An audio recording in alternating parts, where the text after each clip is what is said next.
Yeah, another anti-bullshitman video. Yeah, just looking, mess my hair is. Anyway, hedonism. We're in section R. Really, this was just irritating. They're all irritating, but I mean, it just makes these lousy, rotten remarks in here. Just this disparaging stuff, you know, like I just drone on, and that my videos are sloppy and blah blah, and all this, you know, just all this hackneyed uploads, hackneyed.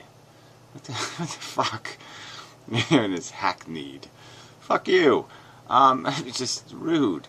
Crap. Anyway, so yeah, we're talking about hedonism. So he thinks. So the argument. Look, you could just make this a simple argument where he thinks it's okay to use words in our vocabulary that are completely that have no consistent definition, and that's just fine with him. That's the way intellectuals should talk. That's the you know, we should all have our own jargon, right? So the street people should feel comfortable talking their street lingo, and everybody should just talk their own lingos and pretend that the word nigger don't mean nigger, and we'll pretend a hedonist doesn't mean some kind of selfish motherfucker, and we'll just pretend that these words have completely different definitions.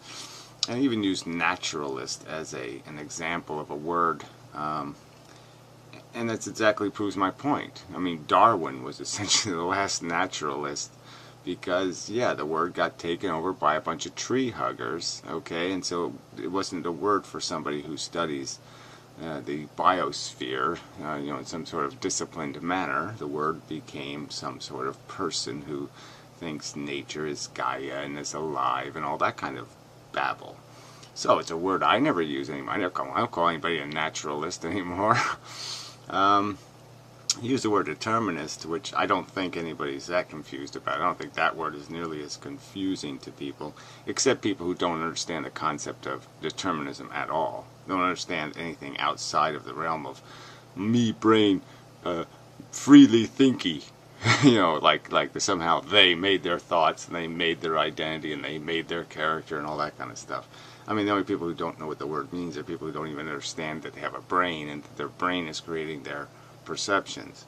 But anyway, that's a whole nother subject. The subject is whether we should try to use language and words that don't have those kind of taints to them. And you know, if I was a black person and somebody wanted to use that N-word shit around me, I'd, you know, throw mashed potatoes at them. And you know, and if I'm going to have a conversation with people and they're going to use a word I think is disgusting, okay, to refer to any aspect of my philosophy, then yeah, fuck you. Ethical hedonism, you know, this whole idea of qualifying the word hedonism on top of, like, to make things even worse. And people aren't using the word in any qualified way. They're just using the word, you know, plainly. And yeah, I don't accept its common definition, and I think it was perfectly legitimate to point out that the common definition might be found through some pop culture mechanism. You might go to Google and you might Google the word and you'll find out what the popular definition of the word is, and you'll realize that maybe you don't want to mess with a word like that. And so then he made some counter argument too that, you know, if we changed the word rape to mean rape stopper, like a rapist was a rape stopper, that somehow we'd still have a taint to the word. I don't think I would. I could migrate to a new definition anytime you want to do that, as long as it's a consistent definition. But why should I use words that have a previous taint to them? I'm not going to do that. I don't want to reclamate words. I don't want to fix words. If they don't work, if they've been broken because of multi-definitions, then just stay the fuck away from them. There's other ways to describe what you are. I've described myself. I've used words like effilist or some other thing. I am not a hedonist.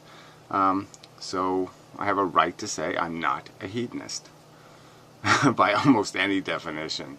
Because frankly, there is no definition. If you're going to say that, oh, there's some hedonist out there who just believes in everybody whacking off to and helping everybody else whack off and everybody's just happy, well, that would be great if we lived in fantasy land. So yeah, if we lived in fantasy land where nobody has to go to work and nobody has a suffering or a pain or a headache, well then yeah, I'm a hedonist.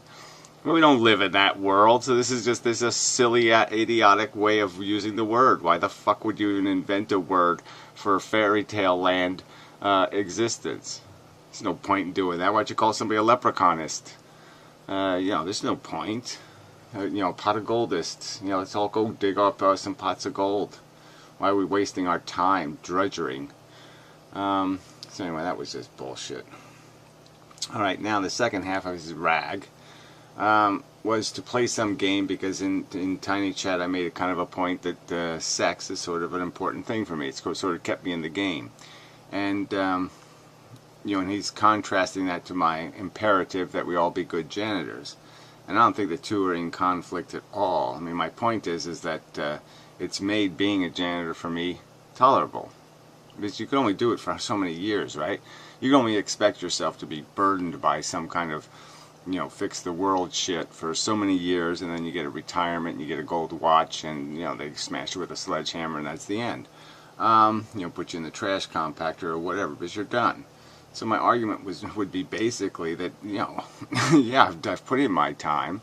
And the only thing that makes the time endurable for as long as I've endured it is the fact that there is this little addiction I still have, the one that has some real value. I've had some other addictions, but the only one that really has some real bite to it, is this sex thing. It's a very interesting, psychological phenomenon. And I'm just making the point that if it wasn't for that, if you didn't have that addiction, that pull, that attractor, that magnet, then this would be really, really, really hard. Okay, the work would really be drudgery, because you need some sort of psychological mechanisms to make it possible for you to whistle while you work once in a while, to take some of the burden off, to get some sort of paycheck, some sort of payoff. And that's the only thing. I don't think they're in conflict. They're it's just a concession to the point that if it's too bleak, you just can't get out of bed. So you got to have something that hooks you, something that pulls you a little. And if there isn't something pulling you, yeah, you're just not going to have any momentum. And that's sort of my point. It's not like it's not like I'm living the heathen's life. I'm not not wallowing in some sort of gratification from it. And I'm just pointing out that the really great thing about it is that it does get you up in the morning. It does get you moving, and once you're moving, you do some constructive with that energy. So that's sort of my argument. So I don't see any conflict. I don't see any contradiction. I'm still going to argue for your obligation to try to get the most out of your existence in some sort of productive way, and no addiction as an obsession is going to be useful. And certainly, I mean, he made a comparison like it's the same thing as saying that it's okay to be a procreator. And obviously my only gripe with procreation is the impositional part of it. So take the baby out of procreation and people can go ahead. I mean, if all procreator meant was they hump lampposts, I'm not going to have an argument with that. Except beyond the fact that I'll still argue that their existence is futile and pointless, but beyond that, I'm going to say, okay, you can, knock yourself out, so to speak. So that's just a bullshit comparison.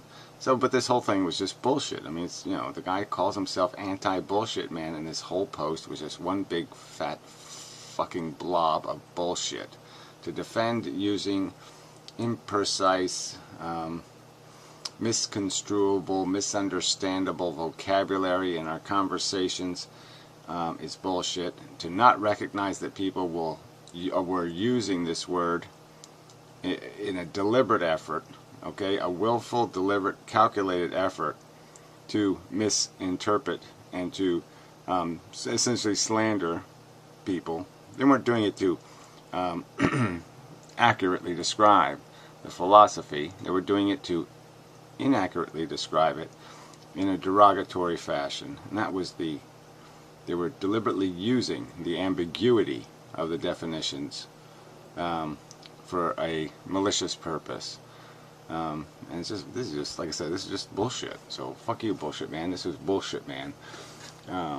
Full of bullshit man. So anyway. Yeah, the next section is tactical insults versus knee-jerk insults.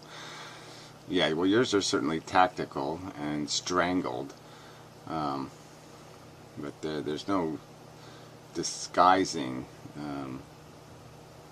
the level of pettiness behind most of it. It's just a bunch of bullshit. Bullshit again. It just screams bullshit, which is ironic, right? Yeah, it's ironic. Anyway, that's probably enough, right? It's not anything else. So fucking tired.